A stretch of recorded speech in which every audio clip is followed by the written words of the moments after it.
যাতায়াত ব্যৱস্থাবোৰ যেতিয়া উন্নত মানদণ্ডৰ হয় তেতিয়া কিন্তু মানুহবোৰৰ জীৱন ষ্টাইল লাইফ ষ্টাইলটো টোটেলি চেঞ্জ হৈ যায় আৰু লাইফ ষ্টাইলটো তেতিয়াই চেঞ্জ হয় যেতিয়া কমিউনিকেশ্যনবোৰ ভাল হয়, উন্নত মানদণ্ডৰ শিক্ষা ব্যৱস্থা, উন্নত মানদণ্ডৰ চিকিৎসা সেৱা যেতিয়া পোৱা যায়।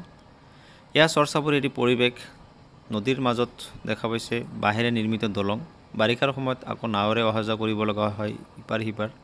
গতিকে চৰ চাপৰিৰ মানুহবোৰ কিন্তু বহুত পৰিশ্ৰম কৰি নিজৰ জীৱনক আগুৱাই লৈ যায়।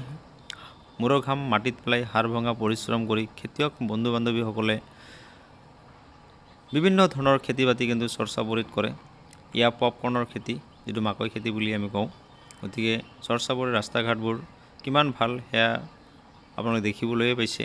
গতিকে উন্নত মানদণ্ডৰ জীৱন চৰ চাপৰিৰ মানুহবোৰে কেনেকৈ আশা কৰিব?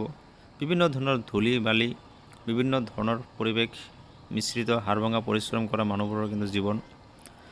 এয়া দুখৰ বেদনাবোৰ চৰ চাপৰিৰ মানুহবোৰৰ কথাবোৰ কিন্তু ৰজাঘৰীয়া মানুহবোৰে গুৰুত্ব নিদিয়ে।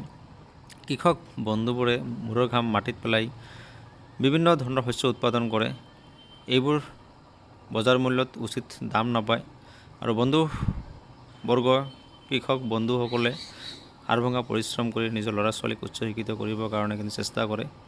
কিন্তু য'ত উন্নত মানদণ্ডৰ শিক্ষা ব্যৱস্থা নাই, উন্নত মানদণ্ডৰ চিকিৎসা সেৱা নাই, কেৱল মানুহবোৰ পেটৰ ভোকৰ কাৰণে কিন্তু জীৱন নিৰ্বাহ কৰি আছে।